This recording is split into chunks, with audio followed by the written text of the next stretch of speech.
Right, ఇక్కడ చూసుకోవచ్చు. పోర్టల్లో దొంగలు పడ్డారు. గుట్టుగా భూముల హక్కులు మార్చేసిన పనులు, అసైన్డ్ ప్రభుత్వ భూములకు రిజిస్ట్రేషన్లు, ధరణి లేదా భూభారతిలోని లొసులతోనూ ప్రభుత్వం చేతికి ఫోరెన్సిక్ నివేదిక. మహానగరానికి ఆనుకొని ఉన్న ఓ జిల్లాలో ఓ వ్యక్తి పేరుపైకి రాత్రికి రాత్రి రూపాయలు కోట్ల విలువైన కొన్ని ఎకరాల భూముల మార్పిడి జరిగింది. భూ యజమానుల దరఖాస్తులు చేసుకుంటే ధరణి లేదా భూభారతి పోర్టల్లో తహసీల్దార్ సంయుక్త సబ్ రిజిస్టర్ బయోమెట్రిక్ ద్వారా ఆమోదం తెలిపితేనే హక్కుల మార్పిడి సాధ్యం. కానీ ఇవేమీ లేకుండా గుట్టుగా యజమాని మాన్య హక్కులు మారిపోయాయి. మరో జిల్లాలో రైతులు ప్రభుత్వానికి చెల్లించిన రిజిస్ట్రేషన్ల ఛార్జీ మొత్తాన్ని మధ్యలోనే అటకాయించి కాజేశారు. ఇవి మచ్చుకే ఇలాంటి అక్రమాలు సాగు భూముల పోర్టల్లో భారీగానే చోటు చేసుకున్నట్లు ప్రభుత్వం గుర్తించింది. ఈ ఏడాది జనవరిలో యాదాద్రి భువనగిరి జిల్లా కేంద్రంలో అక్రమం వెలుగు చూడడంతో ప్రభుత్వం సమగ్ర విచారణకు ఆదేశించింది. Revenue, cyber crimes, registration, NIC, cyber security తదితర రంగాల నిపుణుల రంగంలోకి దిగారు. లోతైన విచారణ తర్వాత సర్కారుకు నివేదిక అందజేశారు. అక్రమాలకు పాల్పడ్డ బాధితులపై తీసుకోవాల్సిన చర్యలపై సిఫార్సుకు జిల్లాల collector, IT, communications, NIC, cyber crime నిపుణులతో ప్రభుత్వం ప్రత్యేక బృందాన్ని ఏర్పాటు చేసింది.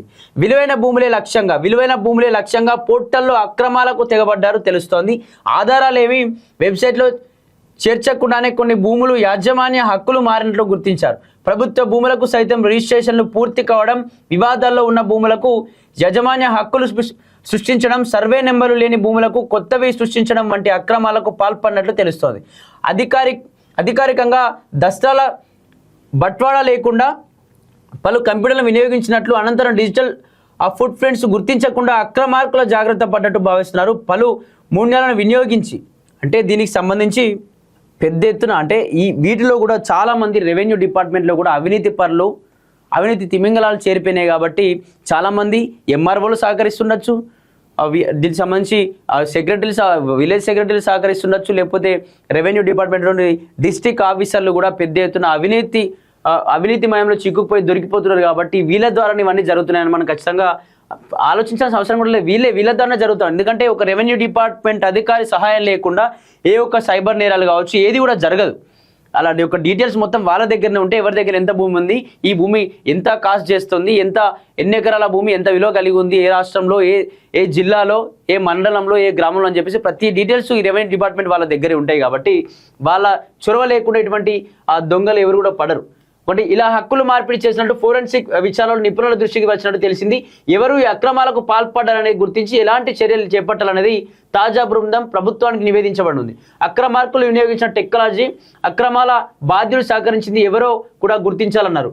లొసుగుల ఆధారంగా ధరణి పోర్టల్ రూపకల్పన నిర్వహణకు 2020లో ప్రైవేట్ సంస్థ చేపట్టింది. ఈ ఏడాది నవంబర్ 2వ తేదీ నుంచి రిజిస్ట్రేషన్లు, మ్యూటేషన్లు ప్రారంభమయ్యాయి. మీ సేవా కేంద్రాల ద్వారా పోర్టల్లోనూ మాడ్యూళ్ల ప్రకారం దరఖాస్తు చేసుకుంటే ఆ మేరకు సేవలు అందేలా డిజైన్ చేశారు. ఈ ప్రక్రియ అంతా ధరణిలో భూముల సమాచారం ఉండి డిజిటల్ సంతకం పూర్తయిన రైతులకు మాత్రమే అందుబాటులో ఉండేది. ధరణి వెలుపల ఉన్న భూములను పోర్టల్లోకి తీసుకురావడం, డిజిటల్ సంతకాలు కాని భూములకు ఈ ప్రక్రియ పూర్తి చేయడానికి ప్రత్యేకంగా మాడ్యూళ్లు ఉండేవి.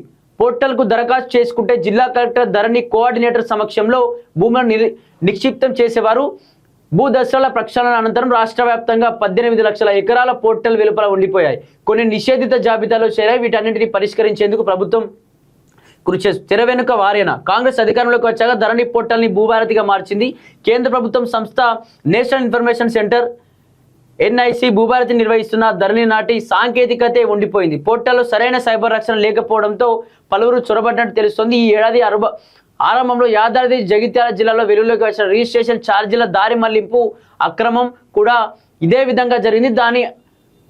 దాని అనుపానాలను శోధించగా రాష్ట్ర వ్యాప్తంగా అనేక ఆన్లైన్ మీ సేవా కేంద్రాలకు లింకులు ఉన్నట్లు గుర్తించారు. వాటిలో కొందరు నిర్వహణకులకు కూడా విచారించారు. ఇదే తరహాలో ఉమ్మడి రంగారెడ్డి, సంగారెడ్డి జిల్లాల పరిధిలో కూడా భూ యాజమాన్య హక్కులను కూడా మార్చినట్టు తెలిసింది. సాంకేతికతపై పట్టున పలువురు రెవెన్యూ కార్యకలాపాలతో సంబంధం ఉన్న మరికొందరు కలిసి అక్రమాలకు పాల్పడినట్టు అవమానిస్తున్నారు. సిద్దిపేట, రాజన్న, సిరిసిల్ల జిల్లాల్లో నిర్వహించిన ఫోరెన్సిక్ ఆడిట్లో పలు కీలక అంశాలు వెలుగులోకి రావడంతో రాష్ట్ర వ్యాప్తంగా అనుమానం ఉన్న చోట్ల ఆడిట్ నిర్వహించారు.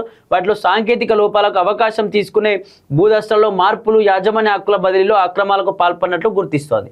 దీనికి సంబంధించి తెర వెనుక కూడా కొందరు, అంటే మీ సేవకు సంబంధించిన వాళ్ళు కూడా ఇందులో అవినీతి ముసుగులో ఎక్కువగా అదైపోతా ఉన్నారు కాబట్టి వాళ్ళు కూడా ఇందులో ఉండే ఛాన్స్ ఉందని చెప్పేసి అట యాదాద్రి భువనగిరిలో ఏదైతే దారి మళ్లించారో అక్కడ ఉన్నటువంటి రెవెన్యూలో వచ్చేటువంటి వాటిలో దారి మళ్లిస్తున్నటువంటి అంశం తెలిసిందే. దానికి సంబంధించి వాళ్ళు కూడా అంటే ఇటు రెవెన్యూ డిపార్ట్మెంట్లో ఇటు విలేజ్ సెక్రటరీలే కావచ్చు, లేకపోతే రెవెన్యూ డిపార్ట్మెంట్లో ఉన్నటువంటి ఎంఆర్ఓ కావచ్చు, ఆర్డీఓ కావచ్చు, దీనికి సంబంధించి వీళ్ళు కూడా ఇందులో పాల్గొనే ఛాన్స్ ఉంది. అలాగే మీ సేవకు సంబంధించిన వాళ్ళకు రెవెన్యూ డిపార్ట్మెంట్ కనెక్షన్ ఉంటుంది కాబట్టి మీ సేవకుతో వాళ్ళకు కూడా సంబంధం ఉంటుందని చెప్పేసి దీనికి సంబంధించి కూడా దర్యాప్తు చేస్తున్నట్టు కూడా తెలుస్తూ ఉంది.